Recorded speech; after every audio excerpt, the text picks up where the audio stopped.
Okay, picture this, right?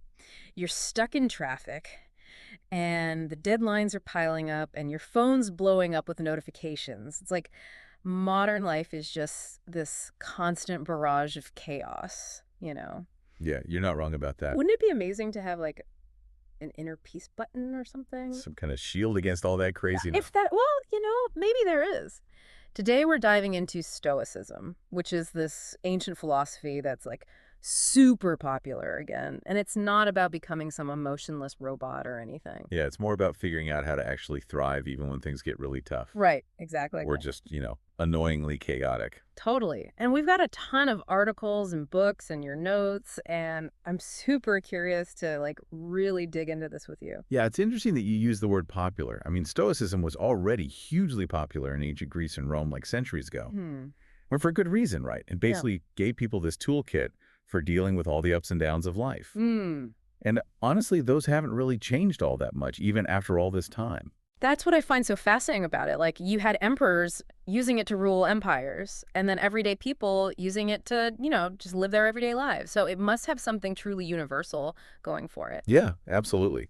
But okay, before we go too far, like, what exactly is Stoicism? What Yeah. are the core ideas? Okay, so at its heart, Stoicism is about focusing on what you can control, Yeah. your thoughts, your actions, your reactions, Okay. and then accepting what you can't control, Right. all that external stuff. It's like if you imagine drawing a circle. Mm-hmm. Inside that circle, that's your domain, the stuff you have power over. Outside, not so much. Oh, I like that. It's like inner circle, outer circle. Yeah, exactly. Okay, I'm starting to see how this could be useful because honestly, how much time do we waste stressing about stuff we can't actually change? That's exactly it. And it's not about being passive either. It's about like recognizing where your energy is best spent. So instead of worrying about that traffic jam, you focus on enjoying the music or Mhm. planning your day or maybe just, taking a few deep breaths. Oh, I see. Yeah. One thing that always kind of trips me up about Stoicism is this whole virtue thing. It just sounds so, I don't know, rigid, like some ancient rule book. You know what I mean? I totally get that. But think of the Stoic virtues, wisdom, courage, justice, and temperance. Think of them more as like guiding principles. Okay. They're not about achieving perfection or anything. It's more about, you know, striving to be the best version of yourself. Okay. That makes them feel a lot less intimidating. Right. So break it down for me. Like, how would you actually define those virtues, in a way that a normal person in the 21st century can actually relate to? Okay, well, wisdom in this context, it's about making choices that benefit you in the long run, even if they're tough in the moment. Okay. It's Yeah. about really thinking things through, not just reacting impulsively. Courage isn't just about, physical bravery or anything. It's about standing up for what you believe in, even when it's unpopular. Ooh, that's a good one. Right. And then justice, that's about treating everyone fairly, recognizing their inherent worth, even if they've messed up. Mm. And then temperance, that one's all about finding balance, not going to extremes, enjoying the good stuff, but not letting it control you. So not about giving up chocolate or anything like that. No, not unless chocolate's like got you wrapped around its little finger. Yeah. But seriously, it's more about finding that sweet spot. Okay, this is starting to make a lot more sense. So we've got this idea of focusing on what we can control, living by these guiding virtues. It's almost like we're building an inner fortress or something. It's a good analogy. Yeah. And you know what else Stoics really focused on? What's that? It's called memento mori, basically remembering death. Okay, now that one really throws me for a loop. It sounds a bit morbid, doesn't it? It might seem that way at first, but the Stoics weren't trying to be gloomy or anything. They actually believed that reflecting on our mortality was like this ultimate wake-up A call wake-up call to do what exactly? to make the most of this one precious life that we have. It's about appreciating each day, each moment, Mm. and really focusing on what truly matters. I think this is where it gets really interesting. Okay, I'm hooked. Tell me more. Welcome back. I'm ready to really dive into some of these Stoic principles that you can actually use in your everyday life. Yeah, me too. Even just thinking about these ideas has already made me more aware of how much I stress over things I can't control. Like, seriously, I can't make the train come faster no matter how much I want to. Right. Right.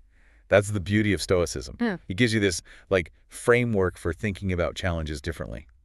Hmm. It's about recognizing that Okay, we can't always control what happens to us, Right. but we can control how we respond. Okay, so let's talk more about that control thing. One article you sent me mentioned this dichotomy of control. What exactly does that mean? Oh, that's a good one. It's this fundamental idea that, like, underpins a lot of Stoic thinking. It's basically about recognizing that there are things within our control, Okay. our thoughts, actions, choices, and then things outside our control. Right, like the weather. Yeah, exactly. The weather, other people's actions, the train schedule. Oh, I see. So it's like inner circle, outer circle, right? Exactly. And it's not about being passive. It's about focusing your energy where it matters most. Okay. Like, if you're facing a tight deadline at work, instead of stressing about finishing everything, Right. you focus on what you can accomplish, one step at a time. So it's about taking action, but like from a place of less frantic energy. Yes, you're not wasting energy on things you can't change. It's about, like, directing your efforts effectively. Okay, that makes sense. But what about when something truly bad happens? Something outside of my control? Like, let's say a loved one gets sick. How does Stoicism help then? That's a great question. And it gets to the heart of what Stoicism is really about, even in the face of really difficult situations. Hmm. We still have a choice. Okay. We can choose to react with despair, anger, fear, Right. or we can choose to focus on what we can control, our own response. So even in grief, there's an element of choice. Yes, it's not about denying the emotion, but about choosing how we navigate it. We can choose to focus on supporting our loved one, on cherishing the time we have, on finding meaning in the midst of suffering. Hmm. That's powerful. One thing that stood out to me in my research was the Stoic emphasis on virtue. You mentioned the four cardinal virtues: wisdom, courage, justice, and temperance. And I have to admit, I still find those a bit intimidating. They sound so grand? I understand. But remember, the Stoics didn't view virtue as some unattainable ideal. They saw it as an ongoing practice, something we strive for each day. So it's not about being perfect, but about like continually trying to make better choices. Exactly. And those virtues can manifest in everyday life in really practical ways. Okay, give me an example. Let's say I'm like really struggling with a decision at work. How does wisdom play into that? Okay, so wisdom in this context might mean taking the time to gather all the information, weighing the pros and cons, maybe even seeking advice from someone you trust. It's about making a thoughtful choice, not just reacting impulsively. Okay, that's actually really helpful.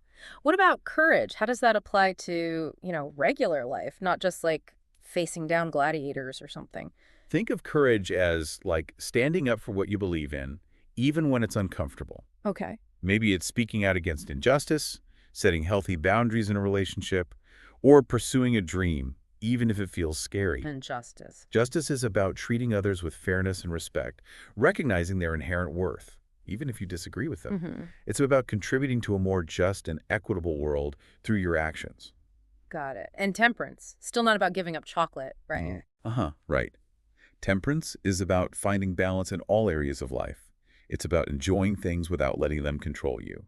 It's about moderation, self-discipline, and making choices that align with your long-term goals. All right, I'm starting to see how these virtues are less about rigid rules and more about like guiding principles for living a good life. But there's one more thing we have to talk about. It's the concept that still makes me a bit squeamish. Memento mori, remembering death. Ah, yes, the elephant in the room. Or maybe the skeleton in the room. I know it can seem morbid. But the Stoics didn't use memento mori to be gloomy. They used it as a tool for living more fully. I'm not sure I follow. How does thinking about death help you live better? Think of it this way. When we're constantly reminded of our limited time here, it shifts our perspective. We're less likely to sweat the small stuff, more likely to pursue our passions, to appreciate the people we love. So it's like, hey, you're not going to be here forever, so make the most of it.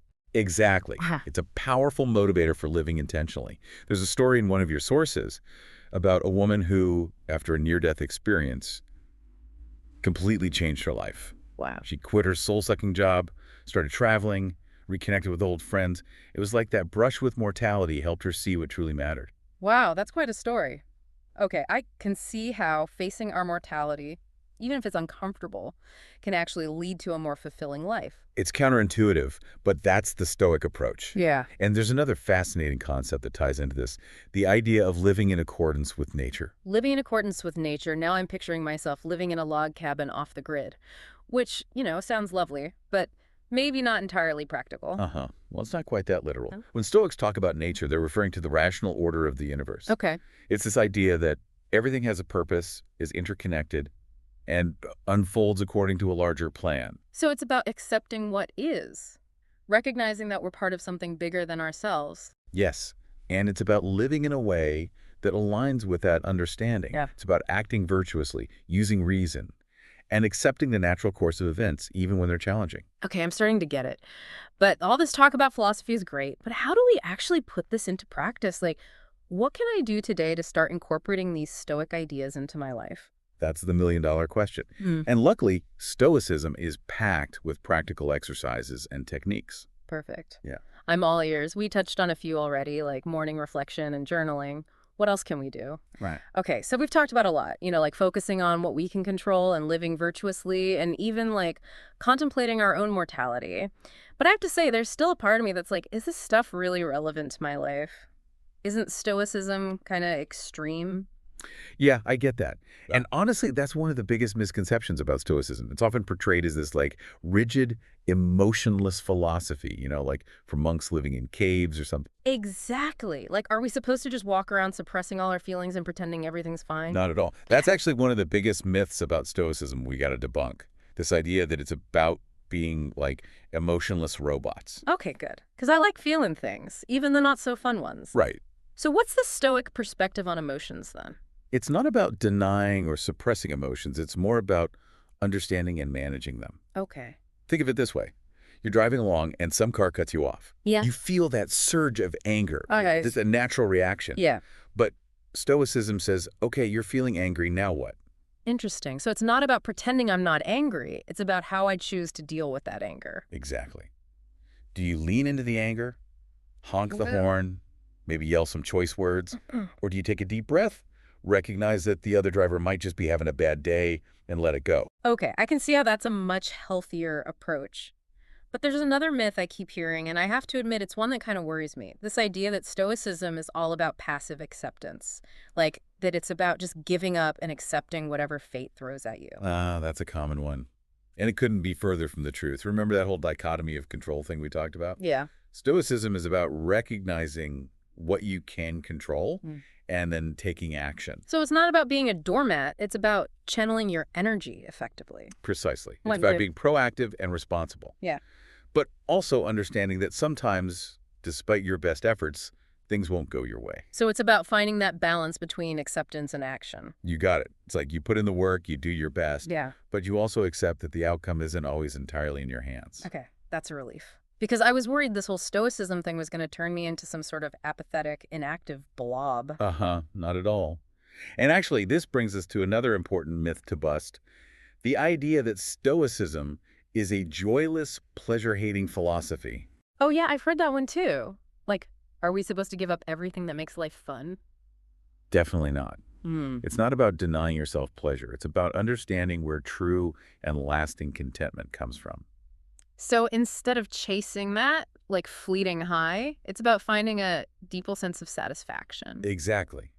Stoics believe that true happiness, or what they call eudaimonia, comes from living virtuously, aligning your actions with your values, and contributing to something larger than yourself. This has been so eye-opening. It's like Stoicism isn't about denying the realities of life, the good, the bad, the messy. It's about learning how to navigate them with more wisdom, courage, and grace. You nailed it. It's about finding that inner peace and resilience, even in the midst of life's inevitable storms. I love that. And even though this was just like a deep dive into the basics, I feel like I've gained so much to think about. It's amazing how these ancient ideas can still speak to us so powerfully today. Absolutely. And before we go, I want to leave our listeners with this thought. Imagine you were creating your own personal philosophy for navigating modern life. What would your guiding principles be? What wisdom would you pass down? That's a wonderful question to reflect on. We hope this deep dive has inspired you to explore Stoicism further, see what resonates with you, and maybe even create your own unique path towards a more fulfilling and meaningful life.